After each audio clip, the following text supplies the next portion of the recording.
The golden hues of the setting sun spread across the empty highway, interrupted only by the roar of motorcycles in the center of the circle formed by the infamous biker gang known as the Steel Snakes. Les Hank, the German Shepherd K9, his first, was covered in mud and blood. His body shook with fatigue, but his sharp eyes never lost focus despite the pain coursing through him. Hank's training and unwavering spirit had helped him persevere, even as the gang taunted and mocked him from across the road, hidden in the dry brush. James Harlow, Hank's handler, watched the former Army veteran turned field agent closely. James was known for his calm demeanor. Under pressure, but this time, rage was simmering beneath his calculating exterior. Hank wasn't just a partner, he was family. Every second James waited felt like a lifetime, but he knew he couldn't act recklessly. His mind raced, searching for the perfect moment to save his trusted comrade without putting him in further danger. The bikers, drunk on their supposed superiority, were oblivious to their surroundings. One of them, a burly man with tattoos snaking down his arms, walked up to Hank, swinging a heavy chain in his hand. The dog, though beaten, let out a low growl, remaining where he was in a final act of defiance. The gang burst into laughter, their arrogance blinding them to the storm brewing somewhere out of sight. James took a deep breath, tightened his grip on the situation, and stepped out of the shadows. His voice, cold and commanding, cut through the bikers' laughter. Like a knife. "Get away from him," he said in his tone. Not brooking any argument. The gang turned for a moment, stunned by his presence. Hank, hearing the familiar voice of his handler, overcame his pain and dragged himself toward James. The sight of the battered dog standing loyally by his trainer made it clear that this battle was far from over. The bikers wavered, the balance of power shifting as James and Hank stood together, facing an enemy whose resolve they had underestimated. The gang began to retreat, muttering curses and vowing revenge. James didn't flinch, his focus solely on Hank kneeling next to the dog. He took a close look at his wounds. "You're tougher than all of them put together," he muttered, his voice quieter and now filled with relief and pride. As James prepared to carry Hank to safety, the glint of metal on the ground caught his eye. He leaned down and picked up the small unassuming object the bikers had left behind, turning it over in his hand. He realized it could hold the answers or lead to even greater dangers. The battle for Hank's life had been won, but as James looked at the object he realized it was only the beginning of a much greater battle. This was only the beginning of an incredible story of dedication and courage. Please support us and subscribe to the channel to follow the next chapters of this exciting journey. The faint hum of sirens could be heard in the distance as James carried Hank to the safety of his truck. The dog's breathing was shallow, his once strong body now limp in James's arms as he carefully placed it down in the back seat. James grabbed the first aid kit and began to treat the wounds. Hank winced as the antiseptic burned, but his eyes didn't move. James, a silent exchange of trust between them. "Hang in there, buddy," James whispered. His voice was there though the tension in his jaw betrayed his anxiety. As James tried to calm Hank down, his thoughts kept returning to the small metal object he'd picked up earlier. It was a bus drive, apparently left there on purpose by one of the bikers. James couldn't shake the feeling that this hadn't just been a careless mistake. The gang had been too deliberate, too overconfident in their ambush. He'd hidden the drive. He figured he'd deal with this once Hank's condition stabilized. His partner was the first to arrive before anyone else had arrived at the nearest veterinary clinic. James rushed inside with Hank in his arms. The staff got to work directing him to the treatment room while the vets examined Hank. James paced the waiting area. The USB drive felt heavy in his hand. Every second without Hank felt like an eternity, but James's mind couldn't settle. The Steel Snakes weren't just a group of troublemakers, they were organized and they were targeting something or someone specific. It felt like hours had passed before the vet showed up, assuring James that Hank would be fine but would need rest and further care. Relief washed over him, but it was short-lived. As James sat down next to Hank, who was now resting on a padded table, his thoughts returned to the bikers. Why were they so focused on getting Hank out of this situation? His instincts were screaming that this wasn't just an ambush and the USB drive might have the answers he needed in his truck. James inserted the disk into his laptop, half expecting it to be blank or corrupted. Instead, a series of files opened, revealing details of weapons shipments, coded messages, and, most disturbingly, photographs of Hank and James from previous missions. The realization hit him like a punch in the gut. This was no chance encounter. The steel snakes had been tracking them for weeks, maybe months. James' pulse quickened as he scrolled through the files, each discovery raising more questions than it answered. As the gravity of the situation grew heavier, James glanced back at Hank, who stirred slightly but remained quiet. "Looks like we're on to something big, partner," he muttered determinedly. James started the truck and drove towards his safe house. He knew they needed to regroup and figure out what to do next, but one thing was clear: this wasn't the end. The Steel Vipers had made this personal, and James was ready to face whatever came next. The safe house was tucked away in the woods, away from prying eyes. James pulled into the gravel driveway, getting out to survey the quiet area. He carried Hank inside, placing him carefully on the soft rug near the fireplace. The dog took a weak sip of his wine. His wounds were still fresh, but his eyes were focused on James. "You're tough, Hank. We'll get through this." "With this," James said, patting his partner on the head before turning to his laptop. He didn't have time to waste the information on the USB drive that required his full attention. Sitting at the old wooden desk, James opened the files again. The CCTV photos gave him goosebumps. The bikers had been watching him and Hank during missions, even capturing moments outside of their operations. But his attention was caught by a list of names, each one associated with famous people, politicians, law enforcement officers, and private contractors, listed with coded entries next to their names. James quickly realized that the gang did not act alone. They were part of a larger network that extended far beyond the roads they terrorized. However, one name stood out. Ryan Maddox, a former military operative turned private security consultant. James recognized the name immediately. Maddox was once a trusted ally during their military service, but rumors of his involvement in shady dealings were ended his career. Seeing Maddox's name associated with the Steel Vipers sent a chill down James's spine. If Maddox was involved, it meant the gang wasn't just smuggling guns, they were part of something far more dangerous. As James gathered information, his thoughts were interrupted by Hank's low growl. The dog sat up with difficulty, his ears perked up, pointing towards the door. James immediately grabbed his gun, instincts kicking in. He moved silently to the window, peering into the darkness. The faint sound of motorcycles in the distance confirmed his suspicions. They were being followed. They weren't wasting any time. James muttered, clutching his gun. He quickly assessed the situation, locking the doors and barring the windows. Hank was still weak, but he stood on shaky legs, his posture alert. James couldn't help but feel a surge of pride in his partner's fortitude. "We have Hank," he said, squatting down next to the dog and patting her shoulder reassuringly, but deep down he knew there were fewer of them. The steel snakes weren't going to talk, they were here to finish what they started. As the sound of the engines grew louder, James sighed by the door, his mind racing with plans. The safe house was stocked with emergency supplies and enough firepower to repel an attack, but it wasn't just about survival. James needed answers, and he wasn't going to let the bikers get away without giving them any. With Hank by his side, even injured, James knew they had a chance. "Let's show them who they're messing with," he said under his breath as the first headlights pierced the darkness. The roar of the bike's engines became deafening as the steel snakes came into view, their headlights cutting through the darkness. James watched from the window, his breath coming in short gasps as he counted the figures dismounting from their bikes. 7 men, armed to the teeth and moving with purpose, spread out around the perimeter. They weren't going to take any chances this time. James, he glanced at Hank, who was still standing despite his injuries. "We've been through this before, and worse." "We don't, mate," he said, nodding to the dog in support before moving to secure his position. Safe. The house wasn't large, but it had been built with defense in mind. Reinforced doors, bulletproof windows, and a small arsenal in the basement gave James a fighting chance. He quickly grabbed his tactical shotgun and a selection of flashbang grenades, knowing he couldn't rely on brute force alone. Strategy and timing would be critical. Hank, sensing the tension, limped to the door and stood next to James, his growl low but steady despite his injury. Hank was ready to protect his handler outside. The gang leader, a burly man with a patch that read "Stone," barked orders to his crew to lure him out tonight.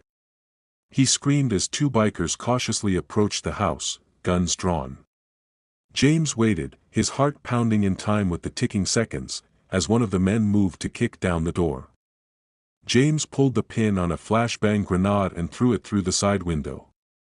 The explosion of light and sound sent the bikers reeling, giving him precious seconds to act. James acted fast. His years of military service interceptions drills, he circled the bikers around the side entrance, disarming one with a precise blow before taking cover behind a stack of firewood. The second man turned and began firing furiously, but his shots missed. James returned fire, hitting the biker's weapon and forcing him to retreat from the inside. Hank barked sharply. His instincts compelled him to protect James despite his weakened state as chaos unfolded. Stone and the remaining bikers regrouped.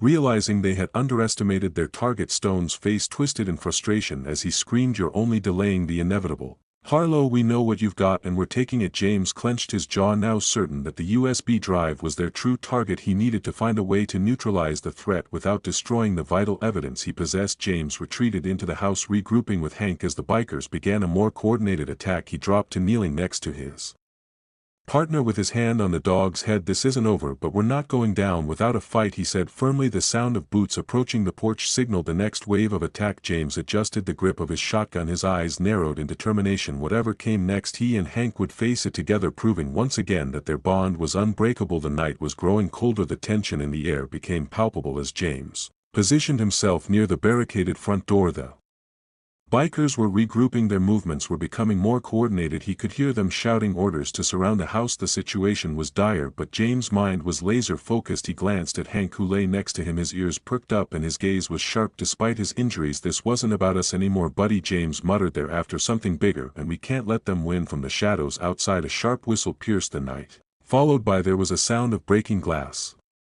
One of the bikers threw a Molotov cocktail at the flames, licked the wooden walls of the shelter. James rushed into action, grabbing a fire extinguisher and putting out the flames before they could spread. The attack had begun in the earest. The bikers were testing his defenses, trying to draw him out into the open, but James knew better than to play by their rules. He retreated to the second floor where he had a clear view of the surroundings. Through the scope of his rifle he saw Stone directing the attack. The gang leader was shouting into the radio, probably coordinating with someone outside the immediate scene. James' suspicions were growing. This was not just a local gang with a vendetta, they were part of a larger network, and Stone was just a cog in the machine. James took aim but hesitated to take out Stone, perhaps stopping the immediate threat, but it wouldn't give him the answers he needed. Hank let out a warning bark, breaking James out of his thoughts. Two bikers managed to break through the back door of their footsteps echoed down the stairs. James moved quickly, setting a trap with a flash bang, the explosion disorienting the intruders, giving him enough time to neutralize them. Hank limped towards James, his growl was quiet but fierce. "Good boy," James said. His voice was steady despite the adrenaline coursing through him. The connection between them was unwavering even in the face of overwhelming odds. As the biker outside regrouped, Stone's voice came back, "Harlow, we know you have the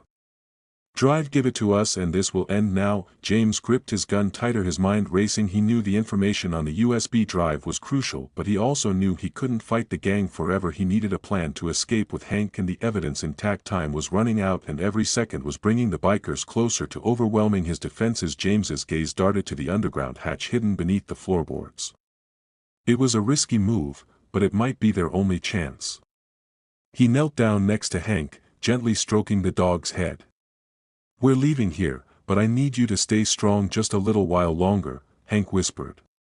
Hank's ears twitched. His devotion shone with determination in his tired eyes. James prepared to execute his escape plan, knowing that the battle outside was just the beginning of a much larger war. What do you think of this action-packed chapter? Comment below. Your opinion is needed so we can continue to create exciting stories like this one. Let's talk about James, Hank, and what happens next. In the safe house was tense as James lifted a hidden floorboard, revealing a narrow escape tunnel underneath that was perfect, dark and cramped and barely wide enough for a man and a dog, but it was their best chance of survival. Hank stood next to James, breathing hard. "But even we have to move fast," James, his partner, said, clutching the USB drive tightly in one hand and securing his weapon in the other. Outside, Stone and his gang were getting closer.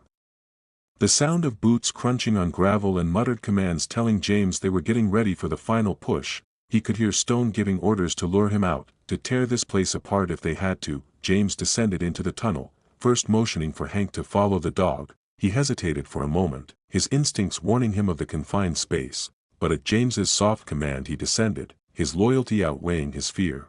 The tunnel stretched deep underground, reinforced with wooden beams but barely illuminated by the dim light of James's flashlight. Each step was careful and deliberate, the weight of the situation pressing down on them. Hank was limping, his ears twitching with each step. A distant sound above them, muffled thuds, echoed as the gang began to break into the house. Their frustration was obvious. James felt the urgency to get up, knowing they only had a few minutes before the bikers realized he was no longer inside. Halfway through the tunnel, James stopped as a faint vibration shook the walls. He froze, holding his breath as the sound of footsteps approached from the far end of the passage. The steel snakes had anticipated his move. "They are smarter than I thought," James muttered under his breath. He quickly turned off his flashlight and pressed his back against the wall, pulling Hank closer. Darkness enveloped them, forcing James to rely on his training and instincts. As the footsteps approached, James could make out faint voices. There must be one of them here, said Stone. Wanted this ride no matter what. James tightened his grip on the gun, his pulse steady despite the tension. As the silhouette of the first biker appeared at the edge of the tunnel, James acted quickly, knocking TRM out with a silent but accurate blow. The second biker turned in surprise, but Hank lunged forward. His instincts overcame his injuries and knocked the man off his feet. James knelt down next to the dog, whispering, "Well done, Hank, let's keep moving and neutralize the immediate threat." James and Hank moved forward, emerging at the end of the tunnel in the wooded area beyond the shelter. The cold night air hit them like a shock, but it was also a relief. They were one step ahead now. James surveyed the area, his mind was already formulating their next move. He knew this wasn't the end. The gang wouldn't stop until they got what they wanted. But as he looked at Hank, battered but standing tall, James felt a surge of determination. They could do this. With this, the deep forest provided James and Hank with temporary shelter as they carefully made their way through the shadows. The faint hum of motorcycles in the distance reminded James that the gang would not give up so easily. He kept one hand on his weapon and the other supported Hank, whose limp was, James whispered, scanning the dark forest for any sign of movement. His breath formed clouds in the crisp night air. Each step was taken carefully so as not to make noise. As he reached a small clearing, James knelt down next to Hank to check his injuries. The dog was exhausted, his body was shaking with pain and strain. James gently ran his hand down Hank's side, inspecting the worst of the wounds. "You've done more than enough, partner," he said quietly. His voice was full of gratitude and concern, but even in his weakened state Hank's eyes burned with devotion, a silent promise that he wouldn't stop until James was safe. James pulled out his map, using the dim moonlight to pinpoint their location. The safe haven was still a few miles away, but the closest option was an abandoned ranger post he'd used once during a training mission. It wasn't ideal, but it would provide some cover. Folding the map, James decided that they would head there, knowing it was their best chance to regroup. While he stood there, the faint sound of voices through the trees sent a chill down his spine. The gang was closer than he had hoped. Moving forward, James led Hank through the underbrush, their movement silent but fast. The forest seemed endless, every rustle of leaves and snap of twigs added to the tension. Suddenly a beam of light flashed through the trees behind them, followed by a rough voice. They scattered closer. James ducked, pulling Hank with him as the light passed overhead. Steel snakes were sweeping the area and their numbers were too great to face. James' thoughts raced as he waited for his options. A direct fight would be suicide, but evasion was becoming increasingly difficult. Then he spotted a shallow ravine ahead, partly hidden by thick brush. It was risky, but it might save them. It was time for Hank, James muttered, helping the dog up the steep slope. They slid into the ravine, ducking behind a large rock as footsteps, the gang's above them, were getting louder. Hank's breathing was heavy, but he remained silent. His training was kicking in even under the immense strain. As footsteps sounded overhead, James allowed himself to take a moment to catch his breath. He looked at Hank, who was leaning against him, tired but determined. "We're not out of this yet, but we'll get through this," he said. The flash drive clutched softly in his pocket. He knew the steel snakes wouldn't stop hunting them, but he also knew he had some Athena the Desperate wanted, and that gave him the advantage. Survival was the priority now, but James was already planning his next move. He wasn't going to just run, he was going to fight back. An abandoned ranger post loomed ahead, its weathered frame barely visible in the pale moonlight. James pushed the door open carefully. A stream echoed in the silence inside. Dust covered the old wooden floors and there was a faint smell of rot in the air. It wasn't